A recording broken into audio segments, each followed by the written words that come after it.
El martillo del subastador resonó en el opulento salón, sentenciando el jardín del Edén, el santuario olvidado de su alma, a la demolición inminente por la avaricia de un magnate.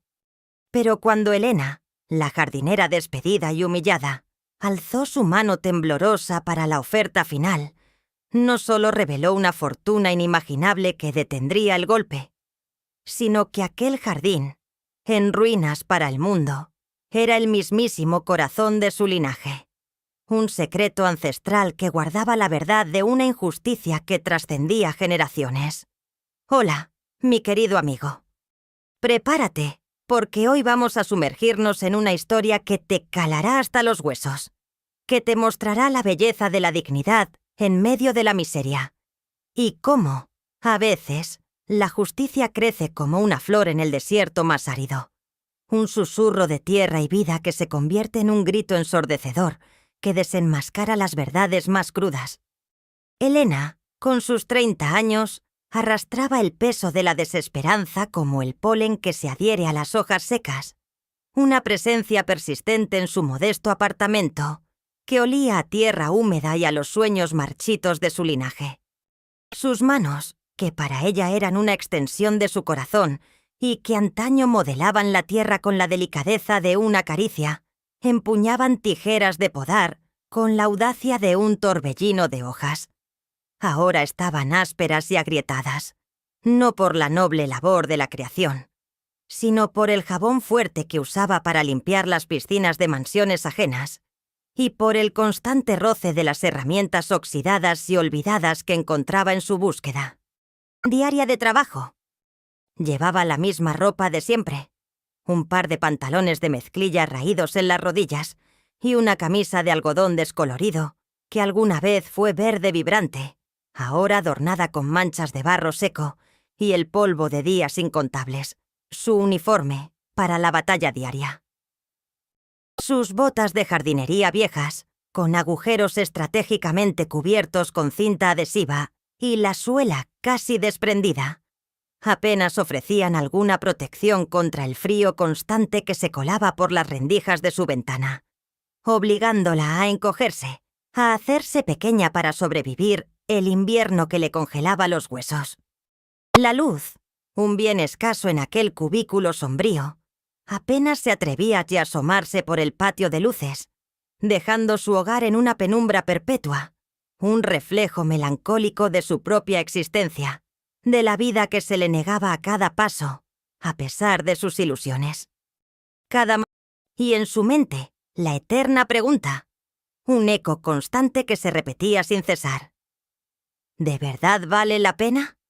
Tanto dolor, tanto sacrificio, tanta espera, por una pasión que me consume, y no me da nada a cambio, por una conexión con la tierra que solo yo parezco entender. Sentía la tierra bajo sus uñas, una conexión ancestral que ni la pobreza ni la humillación podían romper. Lo sentía en el tono condescendiente de los capataces de las cuadrillas de jardinería, donde a veces conseguía empleo por días. Hombres rudos que la trataban como si fuera una brújula desorientada, una más entre los escombros de la fuerza laboral. Una vez, en el jardín de una mansión que había sido propiedad de su propia familia décadas atrás, su capataz, un hombre joven y corpulento llamado Marco, con una risa estridente y un aire de superioridad, la miró de arriba abajo, su expresión un compendio de burla y desdén. «Mi querida Helena», dijo con un tono gélido, su voz un murmullo de hielo y condescendencia que perforó el silencio perfumado de las rosas. «Qué bien que eres rápida con la pala. Parece que naciste para esto, ¿verdad? No como esas flores delicadas que pretendías cultivar en tus sueños. El trabajo duro es para los que no tienen imaginación. ¿O sí, Helena? Y a ti, parece que te sobra tierra y te falta... ¿talento?»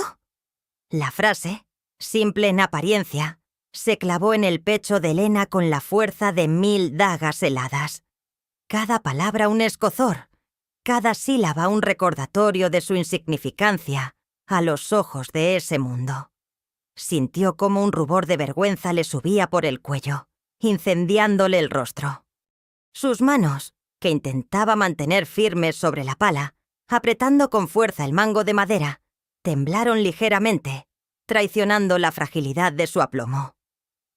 Un nudo apretado, una bola de ira y dolor, le cerró la garganta, impidiéndole responder, sofocando cualquier intento de defensa.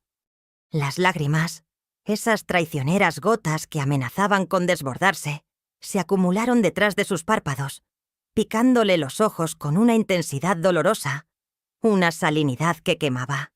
Se mordió con furia el interior de la mejilla, concentrándose en el pequeño dolor físico para no sucumbir a la humillación completa, para no permitir que la visión distorsionada que ese hombre, Marco, tenía de ella, la definiera. Solo hay un... Ella ni siquiera sabía que le pertenecía. Pero Elena no era solo una silueta de deudas y humillaciones. Una jardinera con el brillo apagado. Bajo esa fachada de vulnerabilidad, bajo la ropa raída y el cansancio perpetuo, se escondía una mente de una brillantez excepcional y una profundidad de conexión con la naturaleza inaudita. Podía escuchar las emociones ocultas en el crujido de una hoja seca, en el aroma de una flor moribunda, en el matiz de un brote recién nacido, y transformarlas en vida, en una sinfonía de colores y aromas que contaban historias de resiliencia. Además, poseía una memoria fotográfica para detalles que otros pasaban por alto. La inclinación exacta de una rama hacia la luz, el patrón de las raíces bajo la tierra, el brillo particular en las hojas de una planta al estar enferma. Su abuela, ella recordaba cada conversación con ella, cada lección sobre la composición del suelo, sobre la psicología del crecimiento, sobre la impermanencia de las apariencias y la verdad esencial de la vida que brota de la tierra. Era esa capacidad de ver más allá de lo obvio, de escuchar más allá de las palabras, de entender las verdades subyacentes, lo que la convertía en una jardinera única y lo que la haría sobrevivir en un mundo que se empeñaba en destruirla. Un conocimiento ancestral que fluía por sus venas, un don que era parte de su linaje, tan enraizado como un viejo roble. Son buitres, Alejandro, buitres con trajes caros y sonrisas de porcelana, y los ricos de esta ciudad son sus jóvenes cachorros, aprendiendo a devorar la tierra y el alma, pensaba Elena, mientras limpiaba una piscina sin cesar en una mansión de lujo, el cloro irritándole los ojos y las fosas nasales, creando una neblina que apenas le permitía ver con claridad. El olor a químicos y a dinero rancio le revolvía el estómago, una náusea constante que se había vuelto parte de su vida, pero su mente no descansaba. No había tregua para los pensamientos. Se regodean en la miseria de los demás, construyen sus imperios sobre los escombros de las vidas ajenas, sobre la inocencia y el trabajo duro de gente como mis abuelos, como yo. ¿Cómo es posible que puedan dormir por la noche, que el lujo no los ahogue, sabiendo el daño irreparable que han causado, las vidas que han destrozado sin el menor remordimiento? Se mordía el labio inferior con tanta fuerza que a veces sentía el sabor metálico de la sangre, la imagen del rostro gélido de Marco, el capataz, grabada a fuego en su memoria, cada palabra hiriente, cada gesto de desdén, un recordatorio constante de su dolor. Me ve, pero no la verdad, la inteligencia forjada en la adversidad, la resiliencia del espíritu humano. Eso es lo que realmente derriba imperios, lo que tumba a los gigantes de pies de barro. Su corazón latía con un ritmo sordo y constante en su pecho, un tambor de resistencia que la mantenía anclada, a pesar del cansancio que le pesaba en los hombros, el dolor en la espalda y el agotamiento mental. Una chispa de fuego, un destello indomable, brillaba en sus ojos. Una promesa tácita de que no se rendiría, no hasta que su verdad y la memoria de su abuela fueran reconocidas, restituidas, hasta que la justicia, esa esquiva dama, se sentara finalmente en el trono que le correspondía. La venganza, en su caso, No era por el rencor, sino por la verdad de su ser y la verdad de sus orígenes, enraizada en la tierra misma. Los antagonistas de esta historia, los verdaderos depredadores que acechaban en el brillante y traicionero mundo de la élite, eran dos figuras imponentes. Don Octavio Montenegro, el patriarca de un imperio inmobiliario y hotelero, un hombre de maneras exquisitas y una sonrisa que nunca llegaba a sus ojos, para quien el apellido, el dinero y el poder lo eran todo. Su frialdad era un muro impenetrable. Y su hijo, Mateo Montenegro, el heredero, un hombre de 30 y pocos años, con una sonrisa encantadora y ojos que brillaban con un cálculo frío. Un arquitecto de proyectos visionarios que implicaban la destrucción de la naturaleza. Ambos formaban un dúo letal, un coto de caza donde la tierra era una mercancía y la integridad un lujo innecesario. Fue don Octavio quien, con su astucia y sus contactos, había orquestado la ruina financiera de los abuelos de Elena, forzándolos a vender su propiedad, incluido el jardín familiar, por una miseria. El jardín había sido el corazón de su fortuna, la fuente de sus descubrimientos botánicos, un lugar que ahora era propiedad de los Montenegro. Un día, ella sabía que ese terreno baldío era el antiguo jardín de sus abuelos, el mismo lugar donde ella había pasado su infancia, sus pequeñas manos cubiertas de tierra. Escuchó a Mateo decir con una risa despectiva: «Y pensar que ese terreno era antes un viejo jardín de flores salvajes. Una pena. Pero ahora será un paraíso de concreto y lujo. La naturaleza es hermosa, sí, pero el progreso es inevitable. Y los que no entienden eso, se quedan atrás, ¿verdad, padre?» Y soltó una carcajada ruidosa, un eco de burla que resonó en el elegante vestíbulo. Don Octavio solo asintió con una sonrisa satisfecha. Sus ojos, llenos de un brillo malicioso, se encontraron con los de Elena, y un gesto de asco cruzó su rostro, como si la mera presencia de la joven fuera una afrenta a su refinado mundo. Elena sintió un escalofrío que le recorrió la espalda, una punzada aguda de dolor que se mezclaba con una furia helada.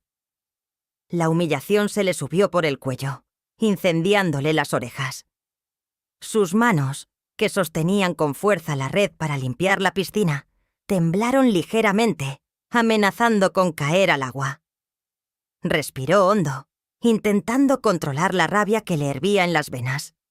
La traición en la voz de Mateo, el recuerdo de cómo habían despojado a sus abuelos de su legado, era casi tan palpable como el aire viciado de cloro.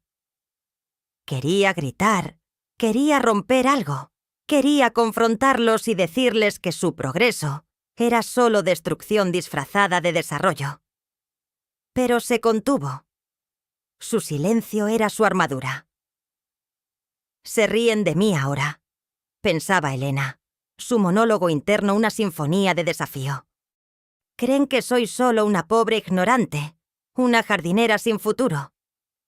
Pero no saben lo que significa la verdadera fuerza, la verdadera visión. Ellos viven de las apariencias y de un dinero viejo. Yo viviré de la verdad y de la vida que brota de la tierra. Y un día, Mateo, mi jardín salvaje será su peor pesadilla. Esa risa se les va a congelar en la garganta».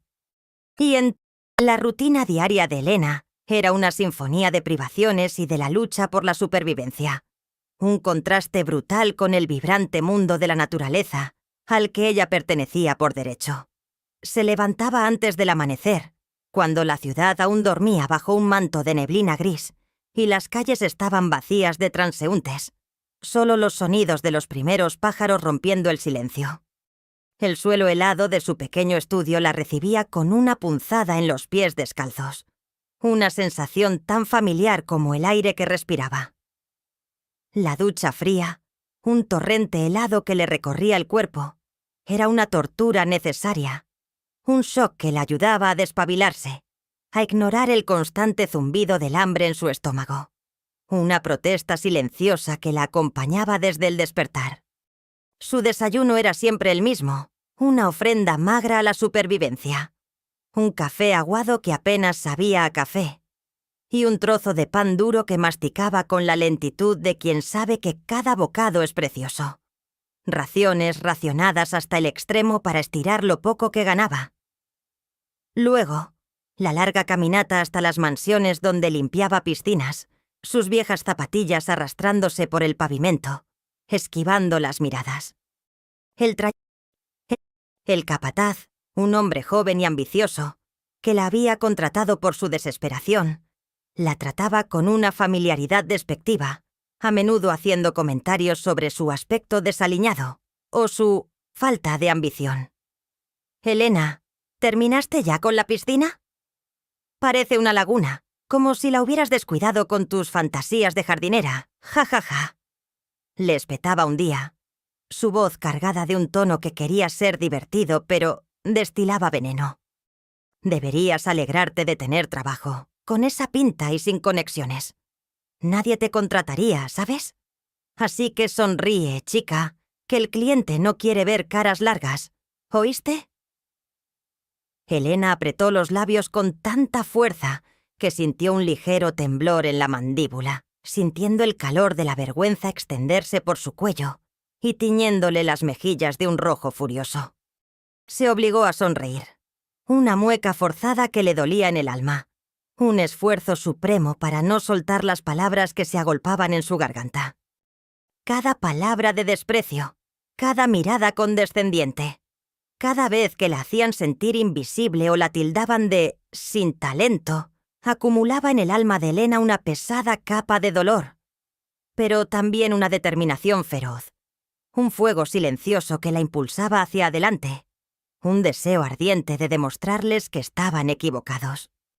Otras veces se cruzaba con antiguos compañeros de la escuela, algunos que se habían graduado en carreras de prestigio y ahora trabajaban en grandes corporaciones. Un día, mientras estaba comprando herramientas de jardinería de segunda mano en una ferretería vieja, se encontró con un antiguo compañero, Ricardo, que estaba buscando accesorios para su piscina.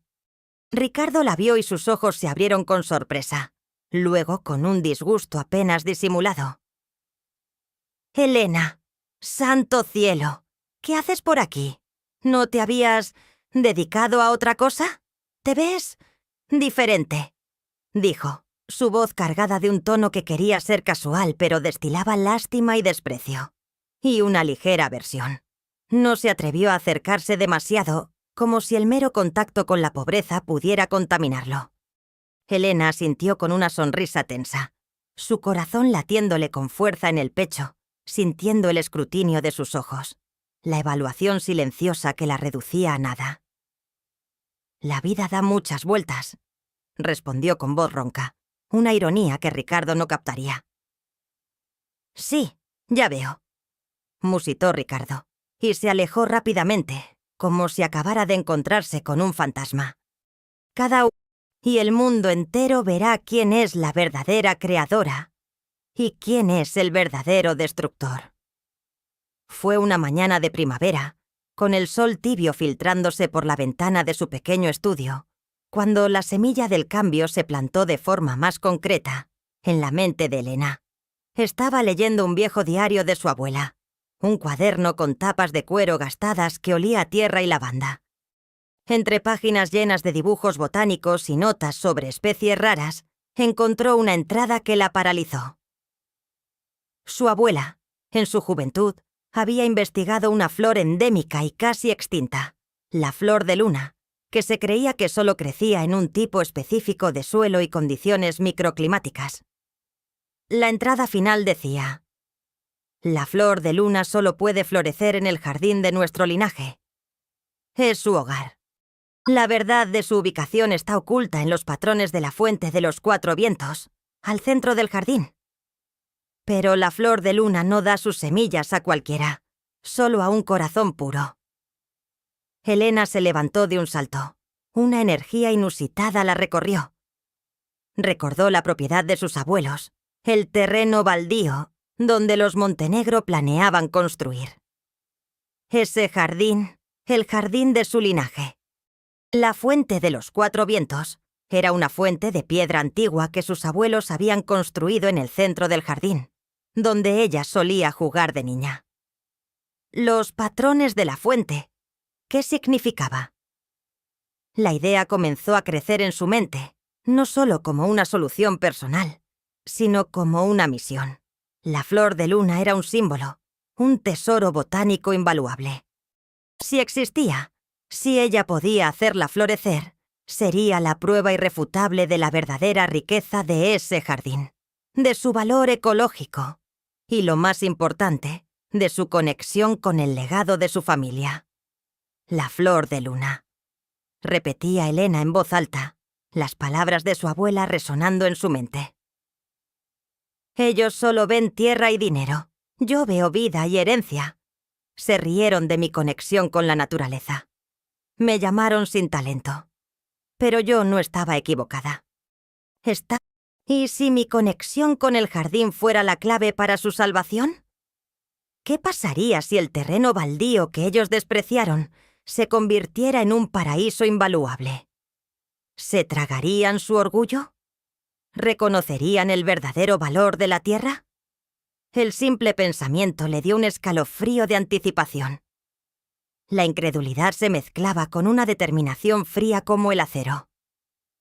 No lo haré por ellos, no por su orgullo ni por su dinero, pensó. Lo haré por la justicia, por la verdad de mi visión, por demostrar que el verdadero valor no está en el cemento, sino en la vida que brota de la tierra, en el legado de amor y en el respeto por la naturaleza. La flor de luna se convirtió en su obsesión, el hilo de Ariadna que la guiaría. El proceso de su transformación y preparación fue un largo y arduo camino, un ascenso escarpado desde las profundidades del desprecio hasta las cumbres de la maestría botánica. No había atajos, solo noches en vela y una determinación férrea, alimentada por la misteriosa promesa de la flor de luna y la memoria de su abuela. Durante los siguientes meses, cada céntimo que ganaba limpiando piscinas lo invertía en libros raros de botánica, en microscopios de segunda mano, en herramientas especializadas para el análisis del suelo y en el desarrollo de un pequeño invernadero improvisado en su apartamento. Su hogar, aunque humilde, se transformó en un laboratorio botánico. El aire siempre cargado con el aroma a tierra húmeda, a hojas frescas y al tenue aroma del café nocturno que la mantenía despierta. Pasaba horas perfeccionando su técnica de cultivo, analizando muestras de suelo del jardín abandonado, estudiando las condiciones microclimáticas necesarias para especies raras y experimentando con diferentes fertilizantes orgánicos. Cada pequeño avance en su investigación era una inyección de pura adrenalina, una confirmación de que estaba en el camino correcto. La investigación de la flor de luna era continua, una obsesión silenciosa que la acompañaba a todas partes. Se sumergía en foros de botánica, en bibliotecas universitarias, a las que ahora podía acceder, sintiendo el respeto de los académicos al ver su profundo conocimiento. Buscando artículos científicos, antiguos herbarios, cualquier información que pudiera ayudarla a identificar la flor y sus requisitos exactos. Descubrió que la flor de luna era una especie legendaria, casi mítica, que se creía extinta hace más de un siglo. Era una flor que se abría solo bajo la luna llena, emitiendo una fragancia hipnótica y brillante con una luz bioluminiscente. La literatura indicaba que era un bioindicador de suelos ricos en minerales raros, metales preciosos que solo se encontraban en condiciones geológicas muy específicas, y que el jardín de sus abuelos, según viejos mapas geológicos, estaba ubicado precisamente sobre una de esas reservas. La revelación no fue un solo golpe, sino una serie de confirmaciones lentas y emocionantes que la llenaron de asombro. No es solo una flor, Alejandro, es un tesoro. Un tesoro que ellos, con su obsesión por el cemento, estaban a punto de destruir. La ironía es brutal. Mientras ellos buscan oro en las bóvedas, yo lo encuentro en la tierra. Este pensamiento la llenó de una furia gélida, pero también de una esperanza renovada. Durante meses, Helena se sumergió en un entrenamiento brutal. Utilizó su memoria fotográfica para memorizar patrones de crecimiento, ciclos de floración, para detectar las más mínimas variaciones en el estado de una planta. Practicó el arte de la observación de la luz solar, de la humedad del aire, de la composición de la tierra con una precisión casi quirúrgica. Una vez, intentando tomar muestras de suelo en el jardín abandonado, se encontró con cercas y guardias de seguridad de los Montenegro, una señal de que el terreno estaba siendo vigilado. Helena sintió una punzada de desesperación, pero recordó la mirada de desprecio de Mateo y la indiferencia de don Octavio. «No me rendiré. No les daré ese gusto», se dijo.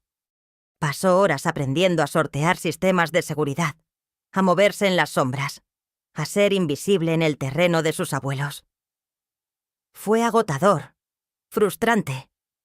Había noches en las que se quedaba dormida sobre sus libros, agotada, solo para despertar con una nueva idea, un nuevo camino a seguir.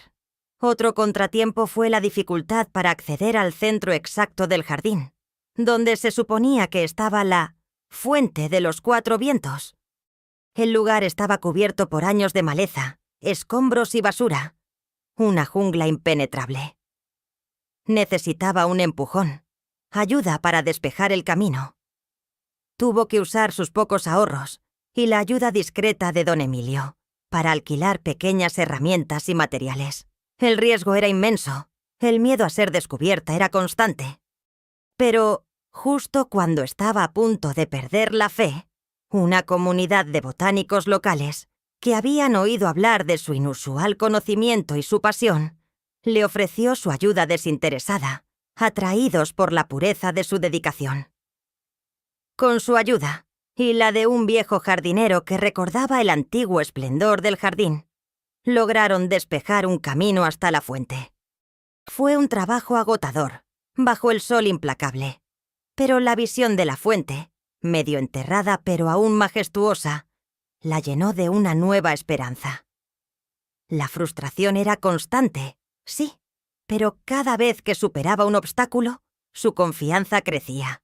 Su determinación se volvía más inquebrantable.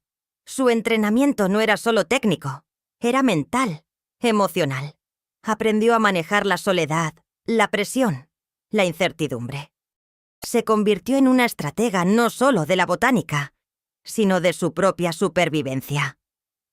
Su mente era su fortaleza, su santuario, el lugar donde ningún montenegro podría jamás entrar, ni pisotear. Ella estaba construyendo su propia sinfonía de vida y justicia. Las alianzas inesperadas fueron hilos de luz en la oscuridad de su travesía, conexiones forjadas no por el interés, sino por la humanidad, la justicia y la devoción a la tierra. El primero en unirse a su causa fue el viejo guardián del archivo municipal, don Lorenzo. Don Lorenzo, un hombre de unos 60 y tantos años, con gafas gruesas que se le caían constantemente por la nariz y una voz rasposa por el polvo de los documentos, había sido testigo de la humillación de Helena en el jardín de la mansión Montenegro. Él, un hombre de gran sensibilidad y memoria prodigiosa para la historia local, había sentido una profunda empatía por ella. Helena lo encontró por casualidad, buscando viejos mapas de la propiedad de sus abuelos. Él la reconoció. Sus ojos, llenos de bondad, brillando con una tristeza contenida. Helena, sintiendo una conexión inexplicable con el viejo, le contó la verdad de su búsqueda, la de la flor de luna y el legado de sus abuelos. Mi abuelo trabajó para tus bisabuelos, y él hablaba de una flor que solo crecía allí, de una promesa de riqueza que no era de oro, sino de vida. Si necesitas acceso a viejos planos catastrales, a registros de propiedad, a cualquier documento que pueda arrojar luz, este archivo es tu santuario. La motivación de don Lorenzo era clara. una profunda empatía por el sufrimiento de Elena y un deseo innato de justicia contra la corrupción y el despojo.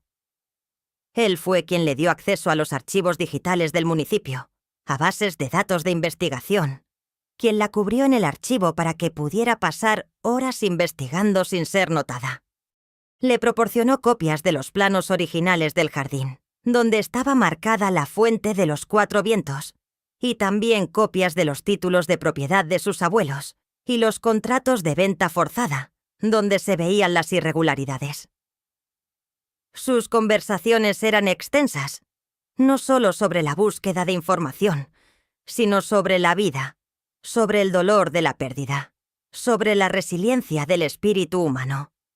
La sabiduría no está en el poder, mi niña, sino en el conocimiento y en el respeto por lo que la tierra nos da, le decía don Lorenzo, mientras le ofrecía una taza de té. Su confianza se forjó en el silencio de esas noches en el archivo, en la mutua admiración por la verdad y por el legado de los abuelos de Elena. La segunda aliada crucial fue una joven abogada, Sofía Valdés, de unos 30 y tantos años, con ojos penetrantes y una determinación de acero que se reflejaba en su peinado corto y práctico. Sofía había trabajado brevemente para la firma de abogados de los Montenegro y había renunciado asqueada por las prácticas poco éticas que presenció, pero no tenía pruebas suficientes para denunciarlos. Ella había oído rumores sobre el plan de los Montenegro de construir en el viejo jardín y había sentido una profunda indignación por la destrucción ambiental. Sofía, al principio escéptica, sintió un escalofrío al ver el nivel de detalle y la coherencia de la información. Acordaron un encuentro secreto en un parque botánico, al atardecer. Sofía apareció con una gabardina, su mirada escrutando el entorno. Elena, con su apariencia modesta, le entregó una pequeña memoria USB. Aquí está el resto, la historia que nunca se ha contado de los Montenegro, y la verdad sobre el jardín de mis abuelos, le dijo. Sofía revisó el contenido con su portátil, sus ojos moviéndose rápidamente sobre los documentos, los informes de auditoría y los registros de propiedades. El asombro en su rostro era palpable. Esto es dinamita, Elena. Un escándalo que sacudirá los cimientos de esta ciudad. Pero ¿cómo lo conseguiste? ¿Y por qué vienes a mí? Los Montenegros son intocables. Elena, con la voz firme, le explicó su conexión con el jardín, la flor de luna, la búsqueda de su linaje y la humillación que había padecido. Porque sé que usted, Sofía, es una abogada honesta y una apasionada del medio ambiente. Porque sé que usted tiene el coraje de enfrentarse a ellos. Y porque esta historia no es solo mía. Es la historia de todos los pequeños que han sido aplastados por los grandes, de la verdad que ha sido silenciada por la codicia y la destrucción. Sofía miró a Elena, una luz de admiración en sus ojos. Vio no solo a una joven inteligente y determinada, sino la viva imagen de la justicia buscando su camino, una defensora de la naturaleza. «Lo haremos, Elena», dijo Sofía, una sonrisa de victoria asomándose en sus labios. «Esta vez nadie nos silenciará, ni a ti, ni a la verdad del jardín. Esta será la batalla más grande de la naturaleza contra el cemento». Su compromiso fue un pacto sellado en la oscuridad de la noche, una alianza de mentes brillantes y espíritus indomables contra la tiranía de la corrupción y la destrucción ambiental.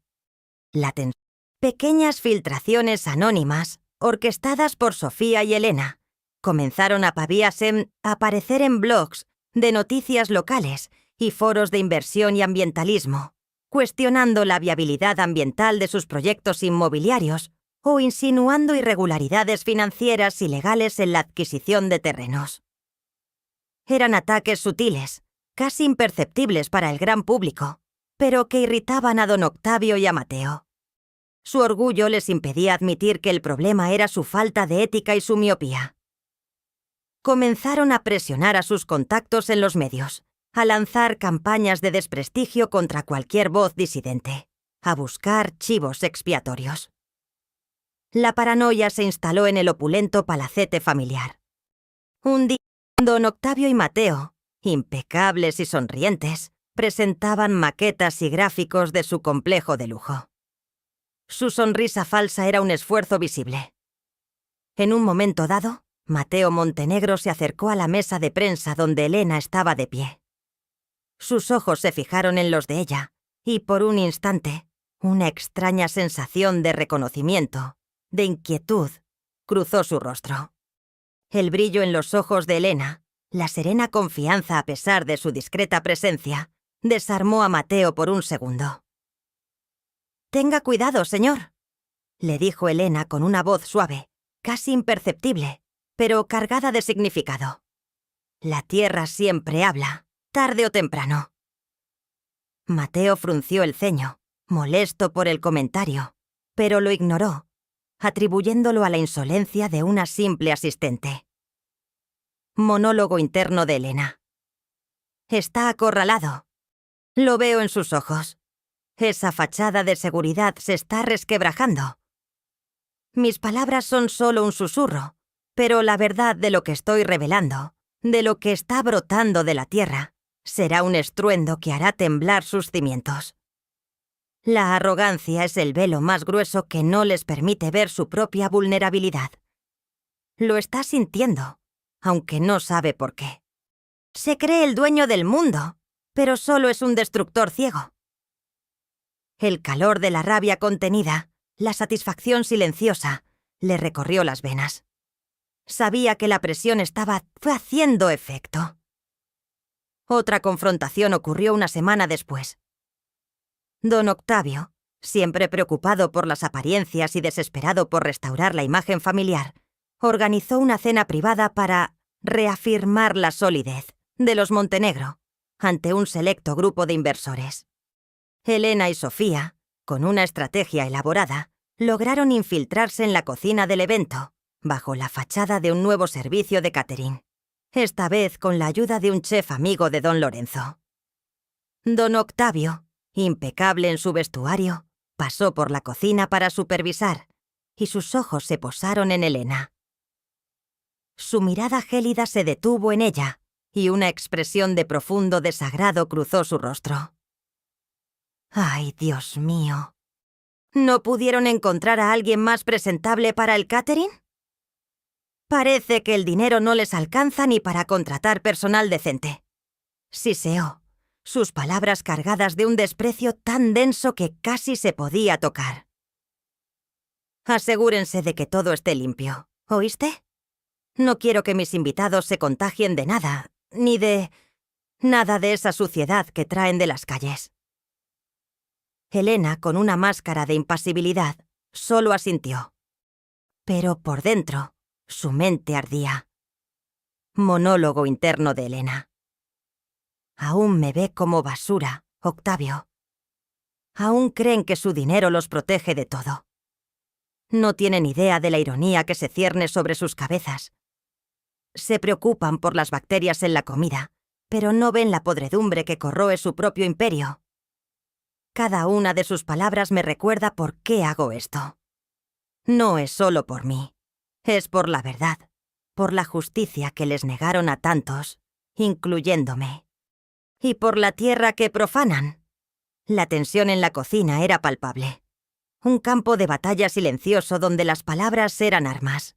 Don Octavio se alejó, con un suspiro de asco, sin saber que acababa de insultar a la mujer que pronto decidiría el destino de toda su familia y del jardín de sus sueños.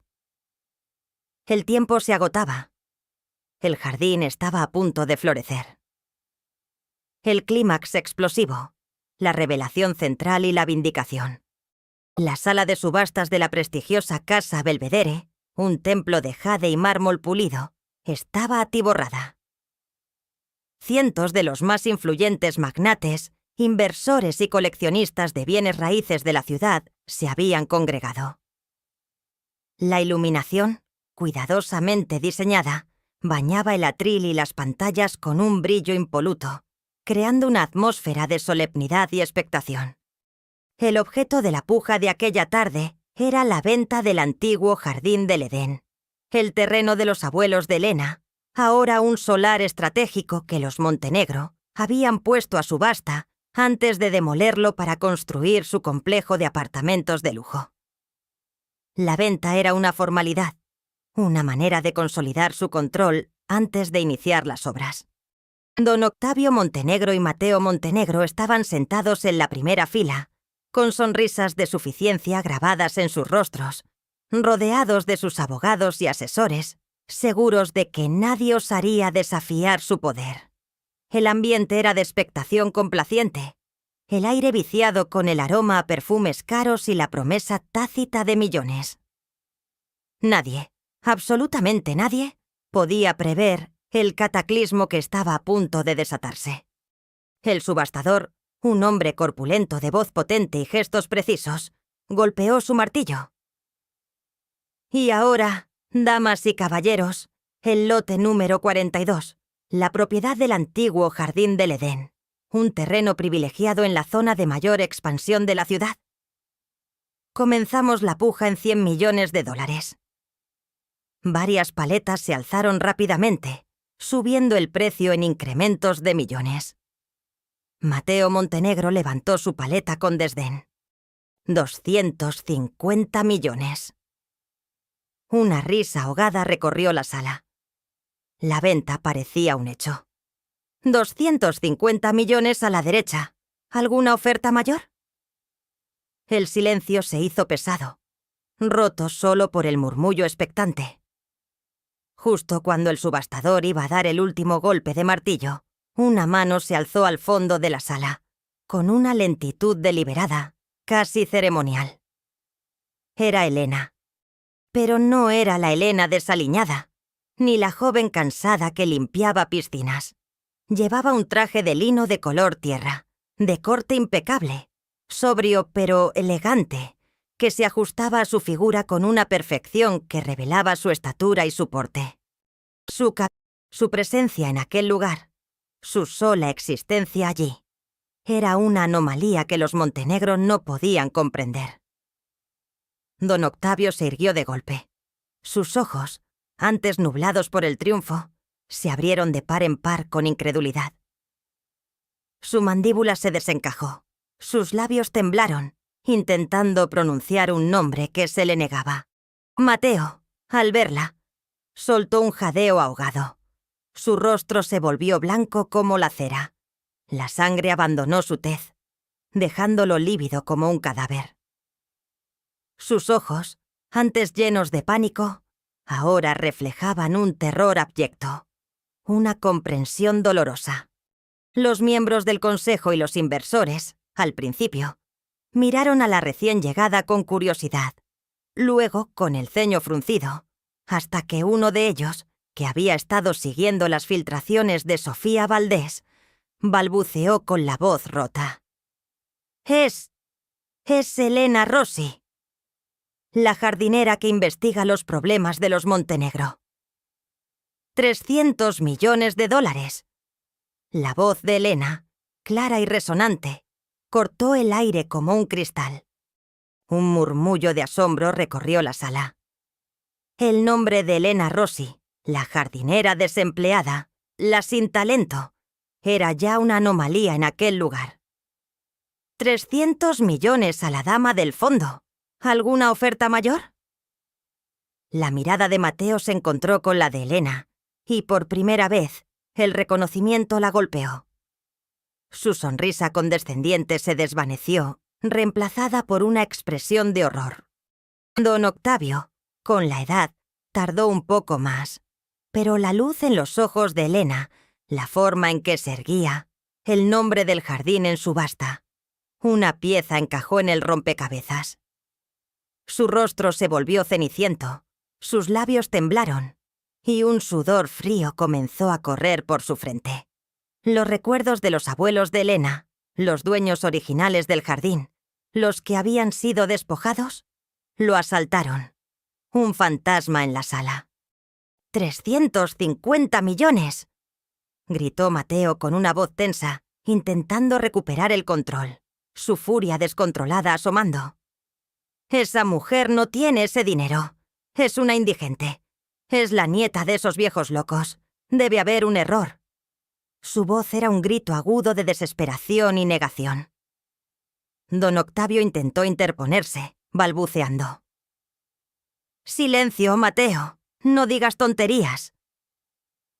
Elena sonrió con una calma serena. «Permítame corregirle, señor Montenegro».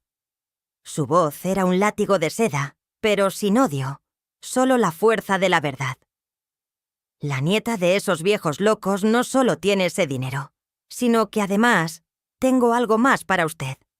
Un pequeño regalo de la tierra. Con un gesto, una enorme pantalla de vídeo se encendió detrás de ella, proyectando no maquetas de rascacielos, sino imágenes aéreas del jardín del Edén. Luego, cada una de las pruebas que Elena y sus aliados habían reunido se mostraba con una claridad ineludible. Y finalmente, un vídeo de don Octavio, grabado en secreto por don Lorenzo en el archivo, confesando a un socio cómo había orquestado la venta forzada del jardín de los abuelos de Elena, revelando la verdadera ubicación de los depósitos minerales bajo el jardín, y la intención de explotarlos para su beneficio. El shock fue generalizado. Los murmullos se transformaron en un silencio ensordecedor. Las caras de los presentes eran un poema de incredulidad y horror. Mateo Montenegro se llevó las manos a la cabeza. Su cuerpo temblaba incontrolablemente. Las palabras se le atragantaron. Sus ojos desorbitados se fijaron en su padre, que estaba pálido como la cera, sudando a mares, su elegancia desmoronada por el pánico. Don Octavio intentó levantarse, balbuceando. «Esto es un montaje. Una calumnia. Es una locura». Pero sus palabras se perdieron en el estruendo de la verdad que la pantalla proyectaba. Fue Sofía Valdés, la abogada, quien estaba sentada entre los espectadores, la que rompió el silencio. «La verdad, por fin», gritó, y un pequeño equipo de camarógrafos y reporteros que había traído consigo comenzó a grabar cada reacción, cada gesto, capturando la caída de los magnates en tiempo real. Entonces, los Montenegro, antes intocables, ahora eran figuras patéticas, sus rostros descompuestos por el pánico y la humillación. «Además», continuó Elena, su voz adquiriendo una autoridad de la que nunca había sabido que era capaz, «los fondos para esta compra, que ustedes creían imposibles para mí, no provienen de la nada. Provienen de los mismos recursos minerales que se encuentran bajo el jardín del Edén, cuya existencia y valor han sido verificados por expertos independientes.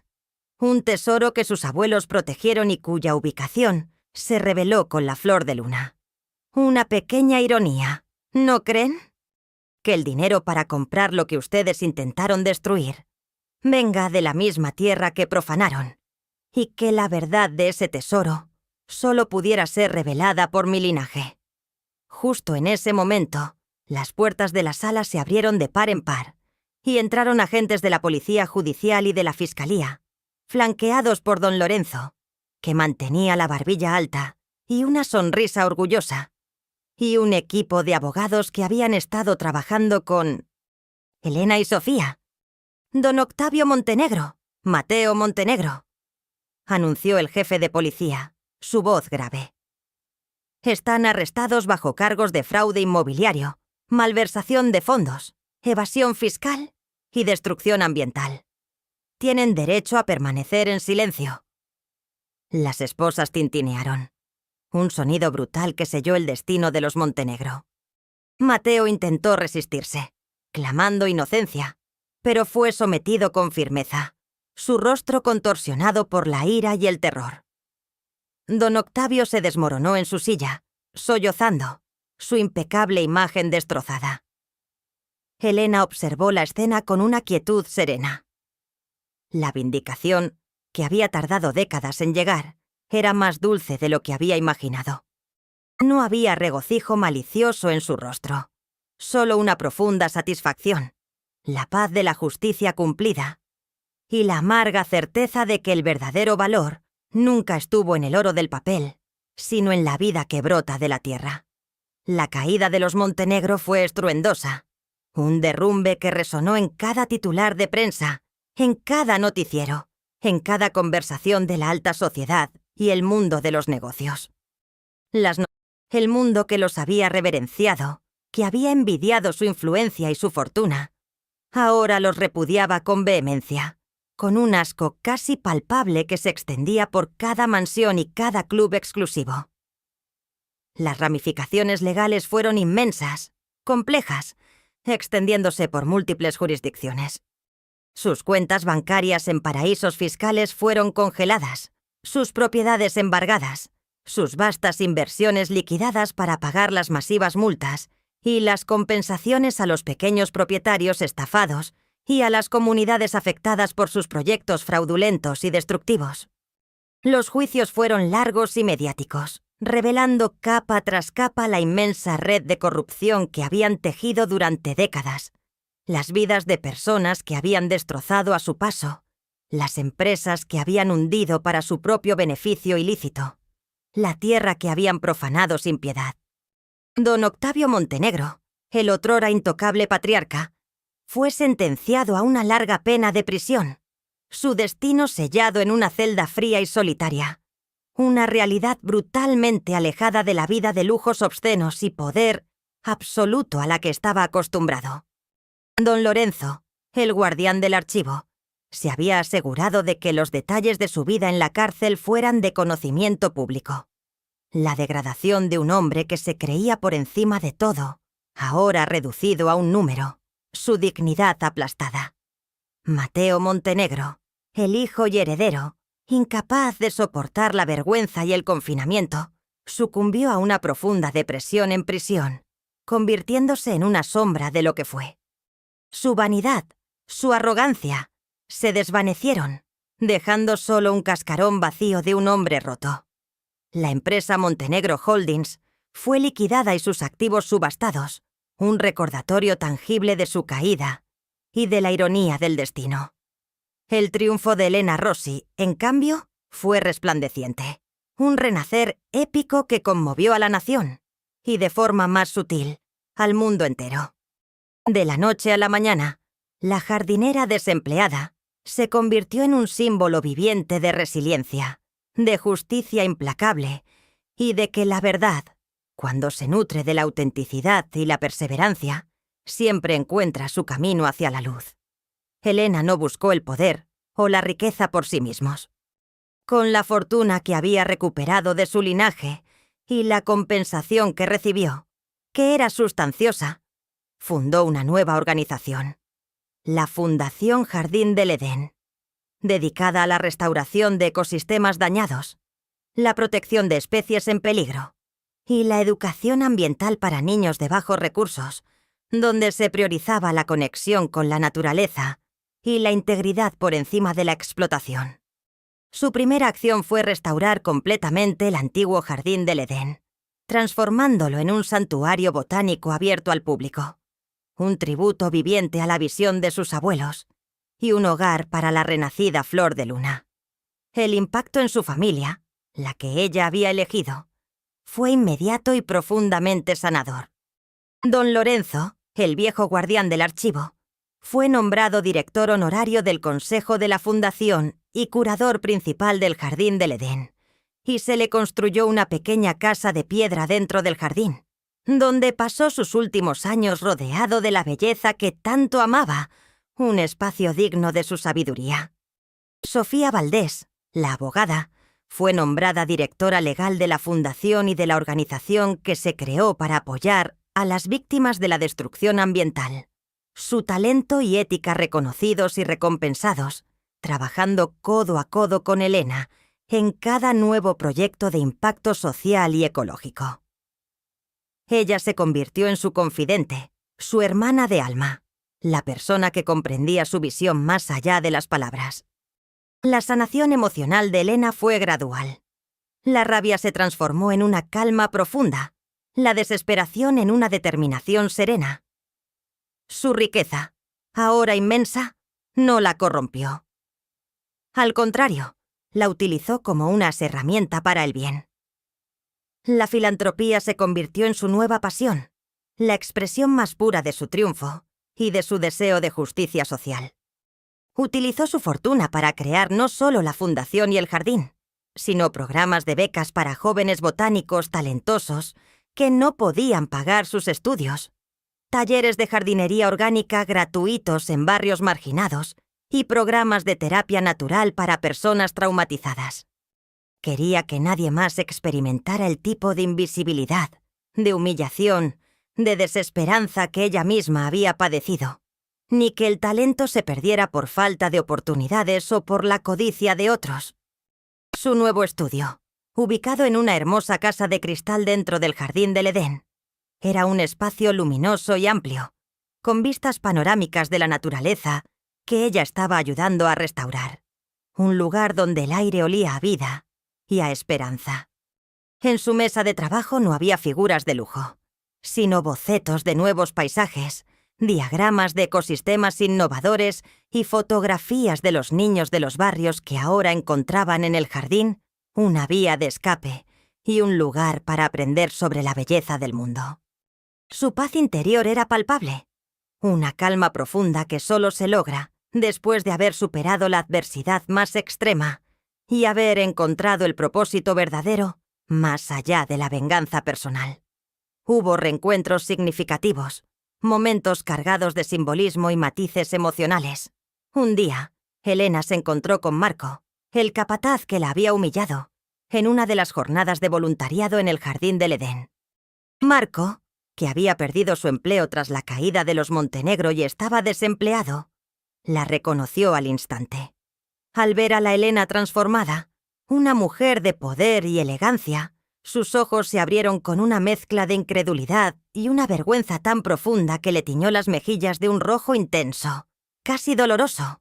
Su postura se encorvó ligeramente, como si el peso del arrepentimiento lo abrumara.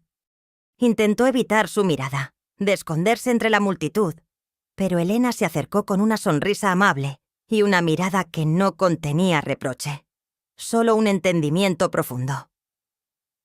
«Buenos días, Marco», dijo con una voz suave y serena, que no dejaba rastro de la amargura del pasado. Él solo pudo asentir con la cabeza, incapaz de articular una palabra, sus labios temblorosos en una mueca de profunda incomodidad. Elena no lo humilló. Su simple presencia, su transformación, su ascenso a la cima, era el castigo más grande. Una lección silenciosa de que la compasión es más poderosa que el juicio y que la apariencia externa es un velo que engaña a los ciegos de corazón. Le ofreció un puesto como supervisor de jardinería en la fundación y Marco, con lágrimas en los ojos, aceptó con humildad y gratitud. Otro día, durante un evento educativo en el Jardín del Edén, se cruzó con Ricardo, el antiguo compañero de escuela que la había despreciado. Ricardo, que había visto su propia carrera estancarse en una corporación mediocre, la observó desde la distancia, su rostro mostrando signos de un profundo arrepentimiento y una comprensión tardía. Se acercó a Elena, sus manos temblorosas. «Elena, yo lamento haber sido tan ciega. Lamento no haber visto tu talento, tu valor», susurró Ricardo, sus palabras cargadas de sinceridad. Elena lo miró con dulzura. «La tierra tiene muchas formas de revelarse, Ricardo. A veces, la más grande de ellas es la vida misma y la resiliencia de quienes la amamos. No hubo necesidad de más palabras, Elena le ofreció un puesto en el Departamento de Investigación Botánica de la Fundación. Una oportunidad para que su talento, finalmente, pudiera florecer y contribuir a algo significativo. Elena Rossi vivió muchos años más, convirtiéndose en un faro de esperanza y un testimonio viviente de que la dignidad humana es inalienable y que la perseverancia, cuando está acompañada de un propósito noble, es el combustible de los milagros más asombrosos.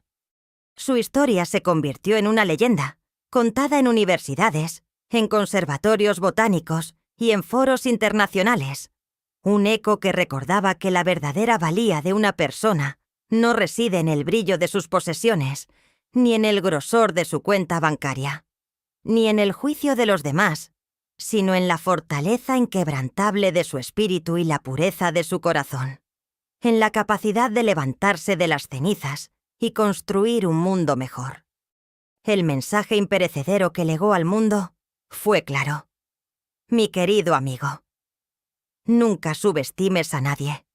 Nunca juzgues un libro por su portada, porque la verdadera nobleza no se mide por la riqueza heredada o el poder adquirido con engaños, sino por la capacidad de levantarse de la caída más profunda, de perdonar, de luchar por la justicia y de usar la propia experiencia, por muy dolorosa que sea, para iluminar el camino de los demás.